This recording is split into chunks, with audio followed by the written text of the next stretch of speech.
So मी मंगेश ज्ञानेश्वर बोरकर, संचालक sambodhi IAS academy Mumbai Thane आपल्या सगळ्यांचं स्वागत करतो. या महाराष्ट्र राज्य लोकसेवा आयोगाच्या ज्या परीक्षा असतात, MPSC राज्यसेवा परीक्षा प्रामुख्याने हा आपला टॉपिक ऑफ डिस्कशन असणार आहे. आणि मग त्या अनुषंगाने इतर ज्या एक्झाम्स असतात तर त्या संदर्भात पण आपण थोडीशी चर्चा करू. सो मी सगळ्यांचं आज 26 जुलै 2020 रविवारचा दिवस आहे, कारगिल शौर्य दिन सुद्धा आहे आपला. या दिवशी आपलं स्वागत करतो. सकाळी आपलं UPSC सिव्हिल सर्व्हिसेस एक्झामच्या संदर्भात 10:30 ते जवळपास 2 वाजेपर्यंत सेशन झालं. तुमच्यापैकी काही विद्यार्थ्यांनी ते अटेंड केलं. त्या सेशनला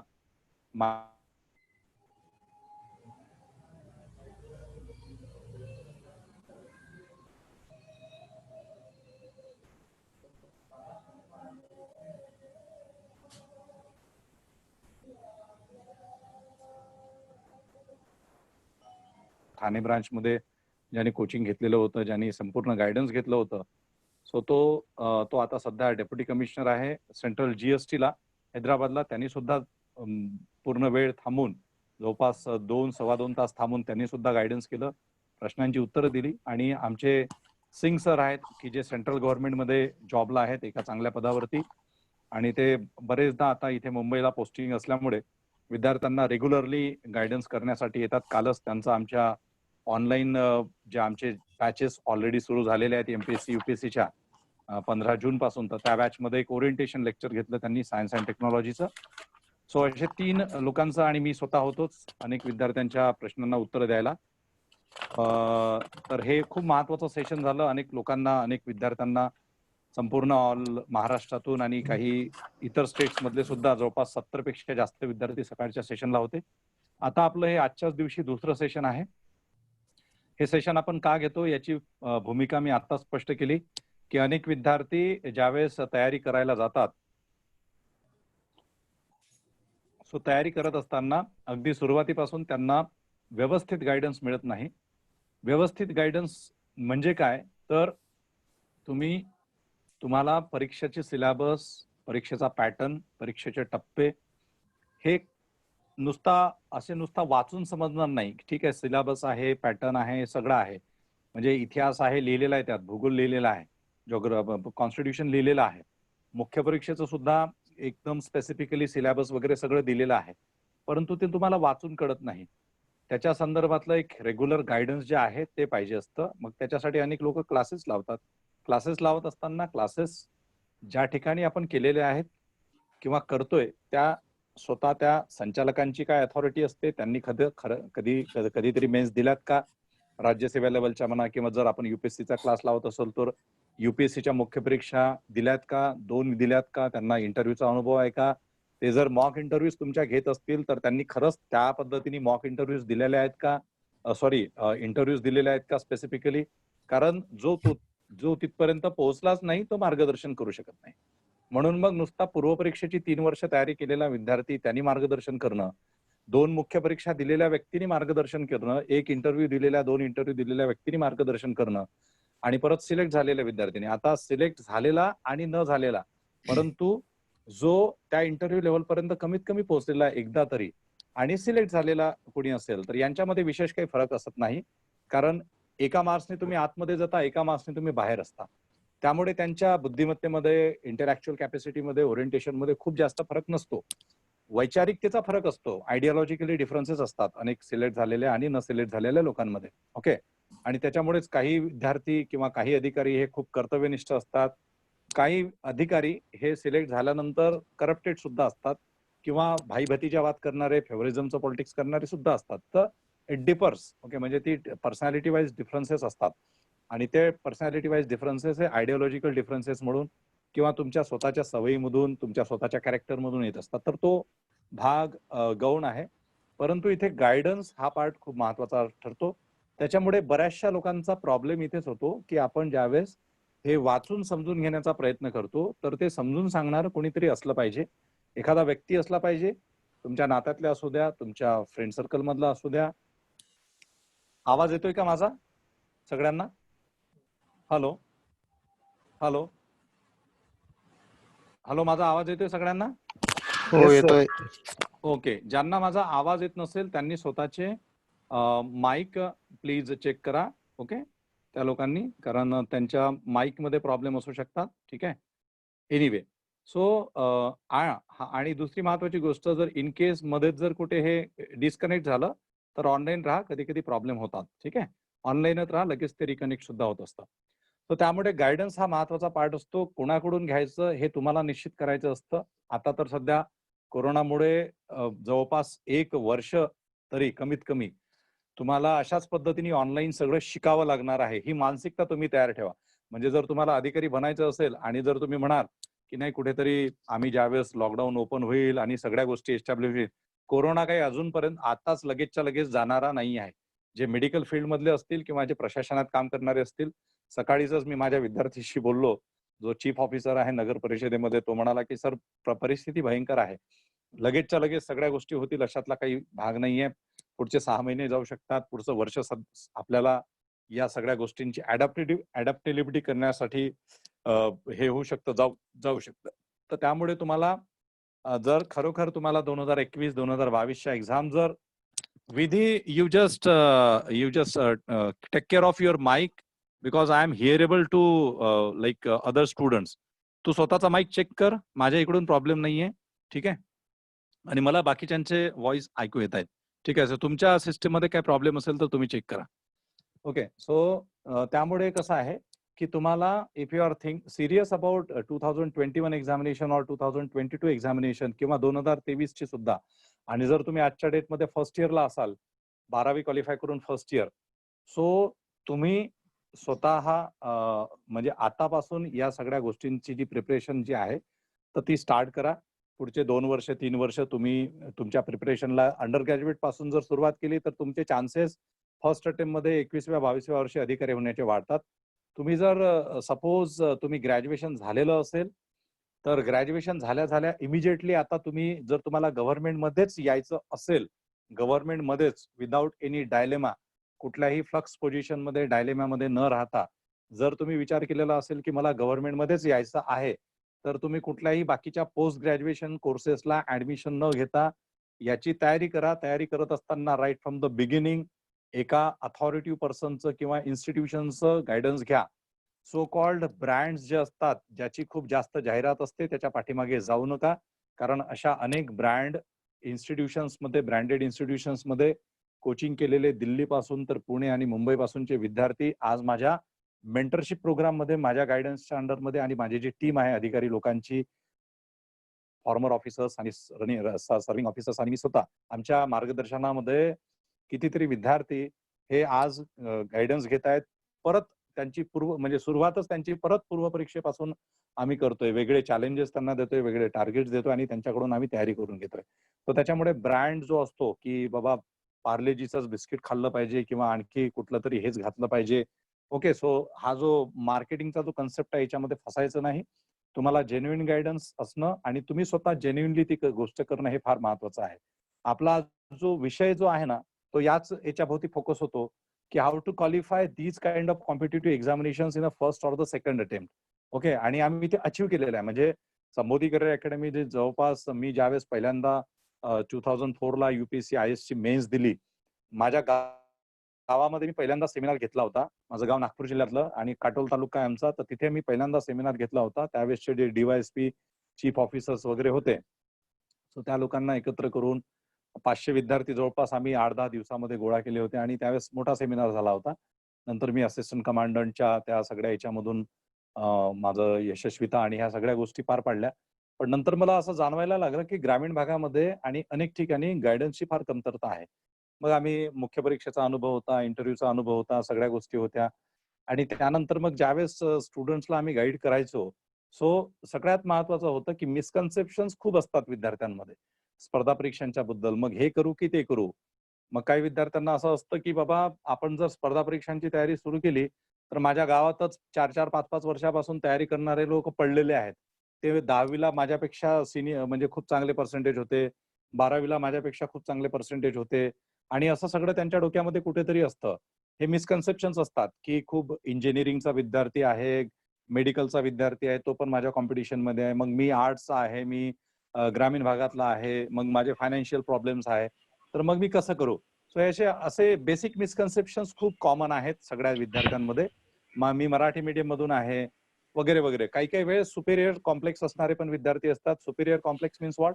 की स्टुडंट्सला येस, म्हणजे मला 90% होते 10वीला, 12वीला मला आणखी खूप चांगले पर्सेंटेज होते, 98 होते, 92 होते वगैरे वगैरे. मग मी ग्रॅज्युएशनला टॉपर होतो माझ्या युनिव्हर्सिटी.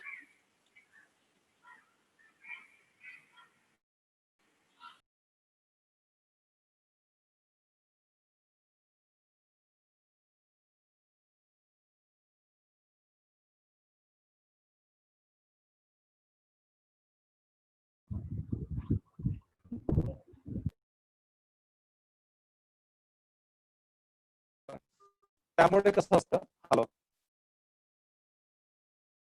हॅलो हा सॉरी. सो त्यामुळे कसं असतं की हे काही लोक इन्फेरियर कॉम्प्लेक्स मध्ये असतात, काही लोक सुपेरियर कॉम्प्लेक्स मध्ये असतात. इथे आपल्याला ना इन्फेरियर कॉम्प्लेक्स पाहिजे ना सुपेरियर कॉम्प्लेक्स पाहिजे. पहिल्यापासून तुम्ही बॅलन्स राहा, मध्यम मार्ग फॉलो करा, middle path. Okay, unity follow middle path, मध्यम मार्ग फॉलो करायचा. आणि त्या मिडल पाथ नुसार जर तुम्ही गेलात तर तुम्ही आयुष्यामध्ये कुठलेही क्षेत्र असू द्या, कुठलीही परीक्षा असू द्या, क्वालिफाय होऊ शकता. स्वतःला ना इन्फेरियर समजायचं. हॅलो, माझा आवाज येतोय का? खरखरतंय थोडंसं. एक मिनिट. हॅलो, आता येतोय? यस, आता हो, येतोय? आता क्लिअर आहे, आता क्लिअर आहे. येते ना? ठीक आहे. आता मी असं घेऊन हे करतोय. ओके, हा आता येतोय माझा आवाज? युअर व्हॉइस इज ब्रेकिंग वाल्यांना येतोय का माझा आवाज? कारण मध्ये एक कॉल आला. अजून पण थोडासा डिस्टर्बन्स आहे. डिस्टर्बन्स तर नसायला पाहिजे.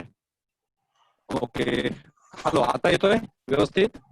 नाही सर, तुमचा कदाचित माईकचा प्रॉब्लेम असेल सर. नाही, माझा तर एनिवे.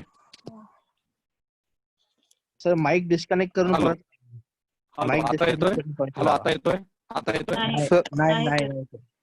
पण मला तुमचा एकदम क्लिअरली ऐकू येतोय व्यवस्थित हो सगळ्यांचा. सर, तुमचा माईक डिस्कनेक्ट करून फोनवरून डिस्कनेक्ट करून परत लावा. एक मिनिट, कारण आतापर्यंत व्यवस्थित आवाज येत होता ना माझा. हो सर, हो सर. येतोय का? हॅलो, नाही सर. अजूनचा डिस्टर्बन्स आहे.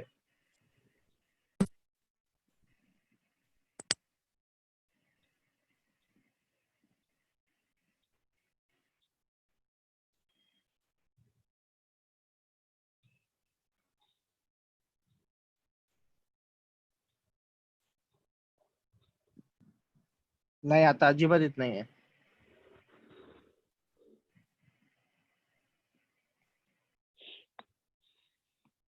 सर आवाज नाही येत सर.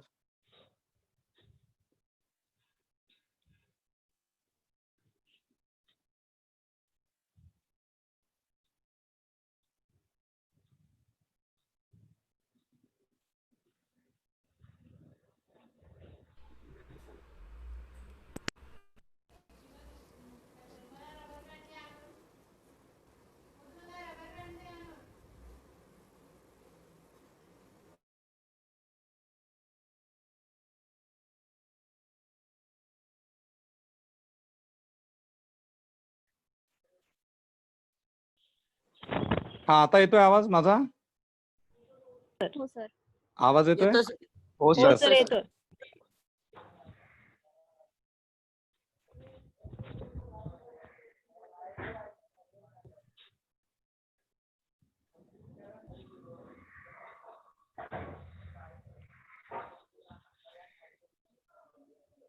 हॅलो, येतोय ना? ओके, चला ठीक आहे. सो एनिवे फ्रेंड्स, चला मी आता जास्त वेळ घेत नाही कारण सर जॉईन होतील. सो मी काय करतो आता की थोडंसं जरा हे करतो. बघा आता काय आहे ना की तुमची जी MPSCची जी एक्झाम आहे, राज्यसेवा परीक्षेवरती आपण थोडंसं फोकस करूया. हॅलो, राज्यसेवा परीक्षा. आणि या राज्यसेवा परीक्षेचं जे एक सिलेबस जे आहे ते मी थोडंसं समजून सांगतो तुम्हाला. ऐकू येतोय माझा आवाज? हो, आता व्यवस्थित आहे सर. येस, हो ओके, सर. थँक्यू. कारण सर जॉईन व्हायच्या आत आपण हे थोडंसं फिनिश करूया. बघा, तुमची जी राज्यसेवा परीक्षा जी असते, महाराष्ट्र लोकसेवा आयोगाची राज्यसेवा परीक्षा, त्याच्यामध्ये साधारणतः डेप्युटी कलेक्टर, DYSP, तहसीलदार, नायब तहसीलदार, ब्लॉक डेव्हलपमेंट ऑफिसर मध्ये गट व म्हणजे ग्रुप A आणि ग्रुप B आहे. त्याच्यानंतर चीफ ऑफिसर, नगरपालिका नगर परिषदेचे मुख्य अधिकारी, ज्याच्यामध्ये परत ग्रुप ए आणि ग्रुप बी आहे. त्याच्यानंतर DDR district deputy registrar, assistant registrar, नायब तहसीलदार, त्याच्यानंतर CAFO chief accountant and finance officer. आता अलीकडच्या काळामध्ये deputy commissioner of social justice department ती पण ऍड करण्यात आलेली आहे. सो असिस्टंट रजिस्ट्रार, तो अशा जवळपास या बऱ्याचशा सर्व्हिसेस त्याच्यामध्ये आहे. आता अलीकडच्या काळामध्ये अनेक सर्व्हिसेस वाढवल्या. सो जवळपास त्या 29 सर्व्हिसेस झालेल्या आहेत आता राज्यसेवा परीक्षेमध्ये. त्याच्यामध्ये तुम्ही डायरेक्टली राजपत्रित अधिकारी होता, म्हणजे गॅझेटेड ऑफिसर बनता, आणि त्या परीक्षेच्या माध्यमातून 2 प्रकारचे पद तुम्हाला मिळतात. एक क्लास वन ग्रुप ए आणि ग्रुप बी. ओके, म्हणजे ग्रुप ए आणि ग्रुप बी. पण ग्रुप ए आणि ग्रुप बी तुम्ही गॅझेटेड ऑफिसर असता. For example deputy collector, DYSP, ज्याला ACP म्हणतो आपण, तहसीलदार, असिस्टंट कमिशनर, सल्टॅक department, DDR district deputy registrar, deputy CEO, उपमुख्य कार्यकारी अधिकारी, ही सगळी क्लास 1 ची पदं आहे. तसंच तुमचं मंत्रालयातील सेक्शन ऑफिसर, त्याच्यानंतर तुमचा असिस्टंट रजिस्ट्रार, ओके, ही क्लास 2 ग्रुप बी ऑफिसरची पोस्ट आहेत, परंतु या गॅझेटेड ऑफिसरच्या आहे. आणि याच्यासाठी जे 3 टायर सिस्टीम आहे, 3 टायर सिस्टीम, त्याच्यामध्ये पूर्वपरीक्षा, मुख्य परीक्षा आणि इंटरव्ह्यू आहे. तर पूर्वपरीक्षा ही तुमची फिल्टर असतं एक प्रकारे. या फिल्टर मधून तुम्ही क्वालिफाय झाला की तुम्ही मुख्य परीक्षेला जाता, आणि मुख्य परीक्षेतून तुम्ही नंतर मग राज्यसेवेच्या इंटरव्ह्यूला जाता. तुमच्या ज्या सबऑर्डिनेट लेवलच्या ज्या एक्झाम्स असतात, फॉर एक्झाम्पल तुमचं MPSCच्या PSI, STI, ASO ह्या ज्या सबऑर्डिनेट लेवलच्या ज्या एक्झाम्स आहेत, ग्रुप बी नॉन गॅझेटेड, त्याच्यामध्ये सुद्धा पूर्वपरीक्षा आहे, मुख्य परीक्षा आहे, नंतर मग PSI एक्झामला फिजिकल सुद्धा असते, आणि नंतर इंटरव्ह्यू असते. STI आणि ASO मंत्रालय असिस्टंट सेक्शन ऑफिसर, या 2 पदांसाठी फक्त पूर्वपरीक्षा आणि मुख्य परीक्षा असते. इंटरव्ह्यू वगैरे काही नसतं. ठीक आहे. सो मी थोडासा पॅटर्न फक्त डिस्कस करेल, बाकीचं डिस्कशन चांदे सर वगैरे डिस्कस करतील तुमच्याशी. सो आपला जो राज्यसेवेचा जो पॅटर्न आहे, त्याच्यामध्ये बऱ्याचशा पैकी तुमच्यापैकी बऱ्याच लोकांना माहिती पण असेल. सो याच्यात बघा की ही इंग्लिश मधलं सिलेबस आहे, स्टेट सर्व्हिसेस प्रिलिमिनरी एक्झामिनेशन. याच्यामध्ये तुमचा पेपर 1 आणि पेपर 2 2 पेपर्स आहेत. मॉर्निंगच्या बॅचला जर कोणी अटेंड केलं असेल तर UPSC सिव्हिल सर्व्हिसेसचं पूर्वपरीक्षेचं सिलेबस आणि MPSC राज्यसेवेचं पूर्वपरीक्षेचं सिलेबस हे तंतोतंत सारखं आहे. या उलट राज्यसेवा पूर्वपरीक्षेचं सिलेबस हे UPSC पेक्षा थोडंसं जास्त असतं.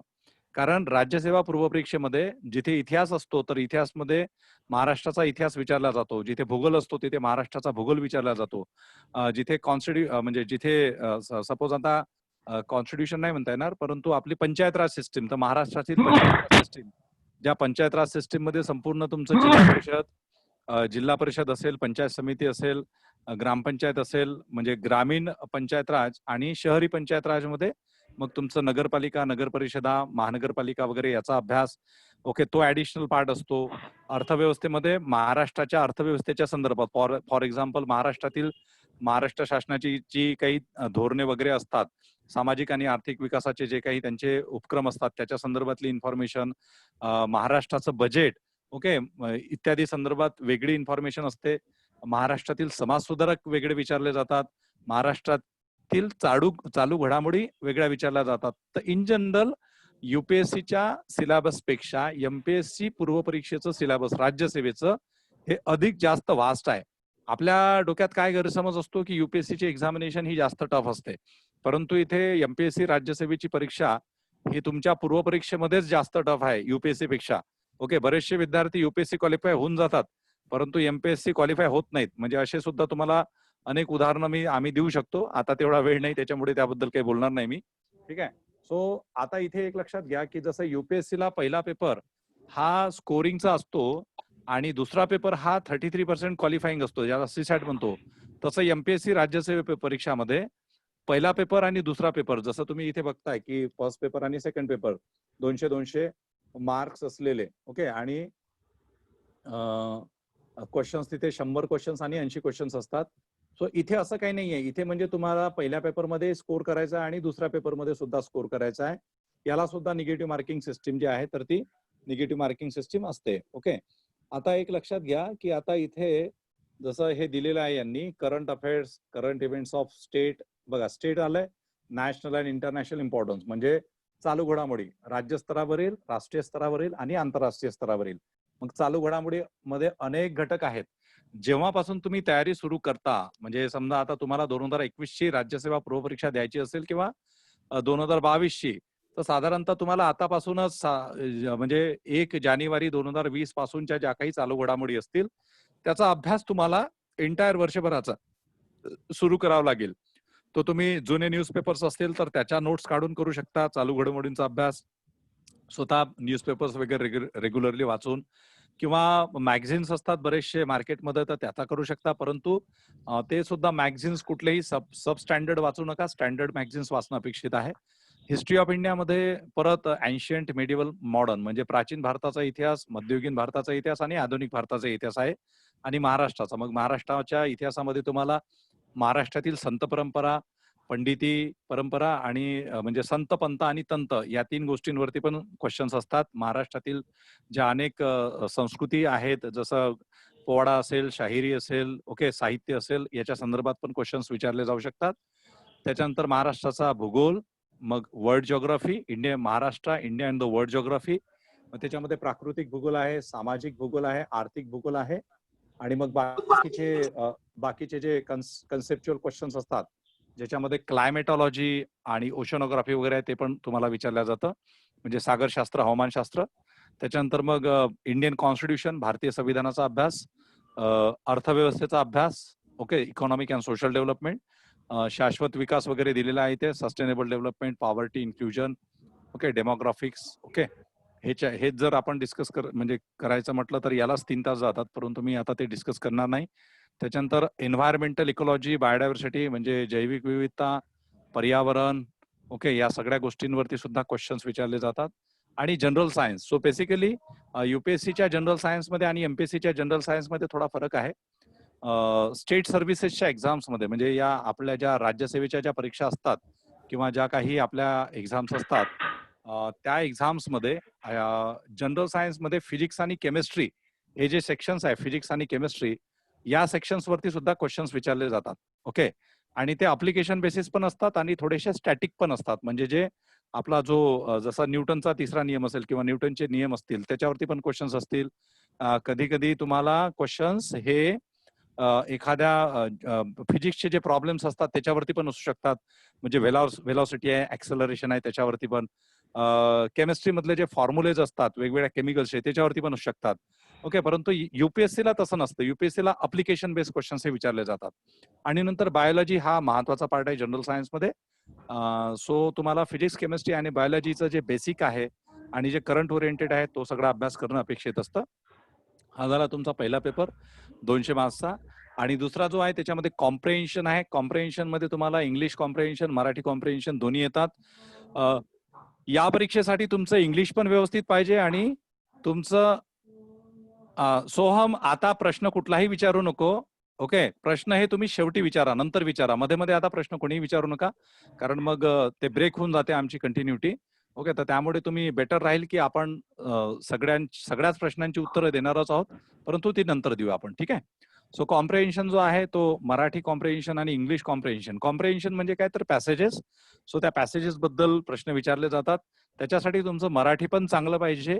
आणि मराठीमध्ये वेगवेगळे जे विषय असतात, जसं समजा एखादा सामाजिक विषय असेल, आर्थिक विषय असेल, वैद्यकीय स्वरूपाचा एखादा टॉपिक असेल, फिलॉसॉफी असेल, धर्म असेल, परंपरा असतील, है ना, पर्यावरण असेल, तर या वेगवेगळ्या टॉपिक्स वरती तुमचं वाचन हे पाहिजे.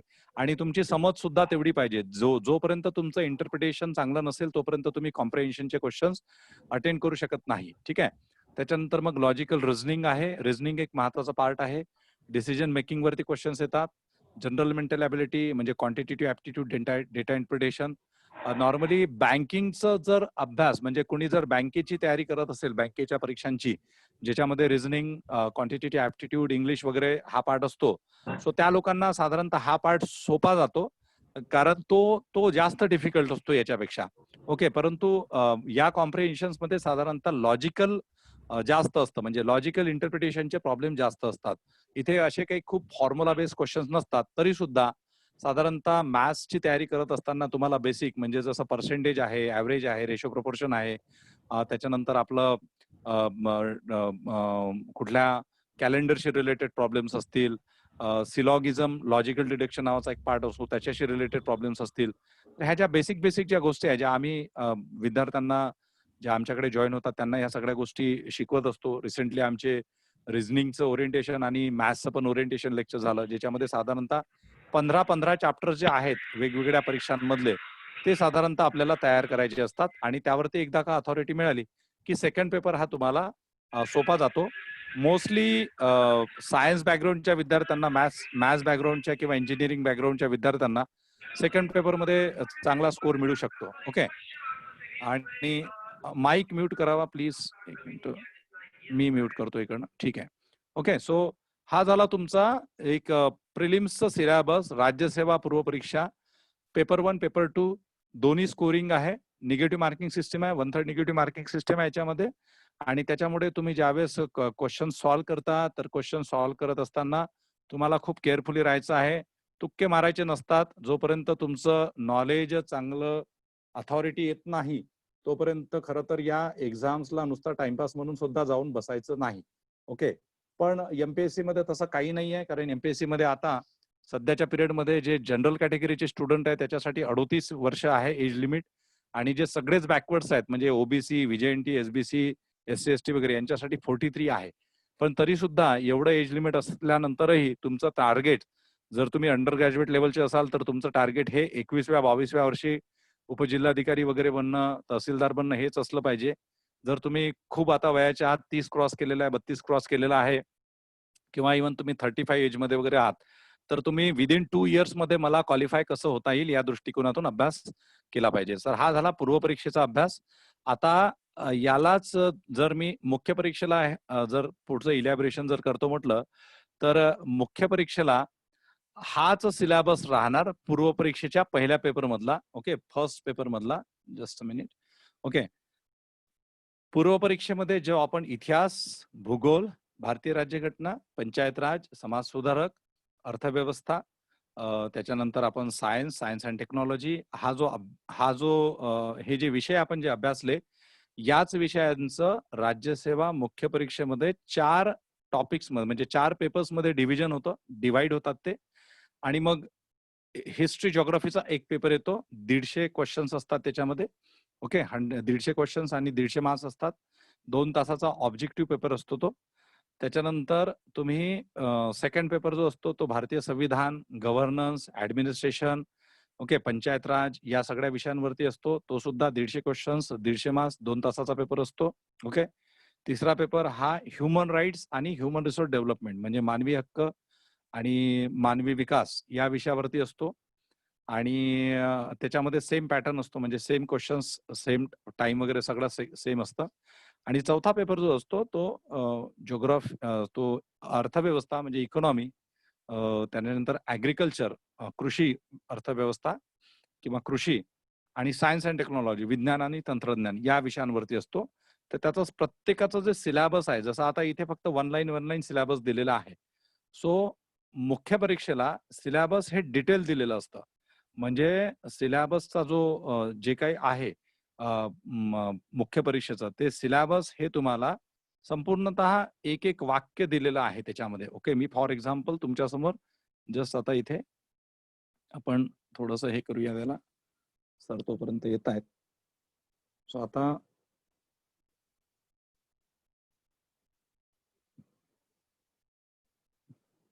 ओके. आता बघा पूर्व परीक्षेचं, आता हे मुख्य परीक्षेचं मराठीतलं सिलेबस आहे. आता याच्यामध्ये बघा की हा ना 150 एकूण गुण 150 इथे दिलेले आहेत. 2 तास. ओके. पदवी, दर्जा पदवी, वस्तुनिष्ठ म्हणजे ऑब्जेक्टिव्ह, आणि इतिहास व भूगोल सामान्य, राज्यसेवा मुख्य परीक्षा सामान्य अध्ययन 1 इतिहास व भूगोल. ओके. तर आता याच्यामध्ये बघा आधुनिक भारताचा, विशेषतः महाराष्ट्राचा इतिहास. ठीक आहे. चांदे सर आता जॉईन झालेले आहेत. ओके. सो हाँ शिलू सर आप ज्वाइन हो गए ना? तुम्ही जॉईन झाले Shilu sir? Hello hello sir, तुम्ही जॉईन झाले? Just a minute. हा सर तुम्ही जॉईन झाले? Shilu sir hello. माझा आवाज येतोय ना सगळ्यांना? हॅलो हॅलो हॅलो येतोय सर. येतोय ना? येतोय हा सर. हा हो सर. हा शिलू सर तुम्ही जॉईन झाले? ओके ठीक आहे सरांचा येस. सो बघा की हा जो पेपर आहे फर्स्ट पेपर ओके. सो याच्यामध्ये जसं हे सिलेबस डिटेलमध्ये दिलेला आहे म्हणजे आता मी आता प्रत्येकाचं दाखवणार नाही परंतु बघा याच्यात आता ठळक बुलेट पॉईंट्स बघा. आधुनिक भारताचा विशेषतः महाराष्ट्राचा इतिहास, ब्रिटिश सत्तेची भारतामध्ये स्थापना, सामाजिक सांस्कृतिक बदल, सामाजिक व आर्थिक जागृती, राष्ट्रवादाची निर्मिती, लाईकवाईज ओके लाईकवाईज. मग आता इथे भूगोलचं पण तसंच दिलेलं आहे. सो हा जो आहे ना हा तुमचा इन डिटेल म्हणजे जसं पूर्व परीक्षेला त्यांनी फक्त वन लाईन सिलेबस दिलेला आहे तसं मुख्य परीक्षेला वन लाईन सिलेबस राहत नाही. मुख्य परीक्षेमध्ये तुम्हाला संपूर्णतः त्या भूगोल आणि इतिहासामध्ये काय आहे ते दिलेलं असेल. त्याच्यानंतर भारतीय राज्यघटनेमध्ये काय आहे ते दिलेलं असेल. अर्थव्यवस्थेच्या सिलेबसमध्ये काय आहे ते दिलेलं असेल. आणि चौथा जो पार्ट आहे आपला म्हणजे HRDचं सिलेबस जे आहे म्हणजे ह्युमन राईट्स म्हटलं तर मानवाधिकार. मग मानवाधिकाराच्या संदर्भात जे दुर्लक्षित घटक आहेत, शोषित पीडित घटक आहेत त्यांच्या संदर्भात त्याच्या अॅट्रॉसिटीज वगैरेच्या ज्या असतात तर त्यांच्या संदर्भात किंवा समाजातील चाइल्ड्स असतील, लेबर्स असतील, ऍडल्ट म्हणजे ज्याला आपण म्हणतो की महिला असतील, वृद्ध असतील यांच्या संदर्भातल्या एक सिलेबसमध्ये बऱ्याचशा गोष्टी दिलेल्या असतात. HRDच्या संदर्भात वेगवेगळ्या ज्या गव्हर्नमेंटच्या इन्स्टिट्यूशन्स आहेत, एज्युकेशन इन्स्टिट्यूशन्स, कारण HRD हे नॉर्मली ह्युमन रिसोर्स डेव्हलपमेंट हे एज्युकेशन, हेल्थ आणि एम्प्लॉयमेंट अपॉर्च्युनिटीज या 3 गोष्टींवरती महत्वाचा त्याचा फोकस असतो.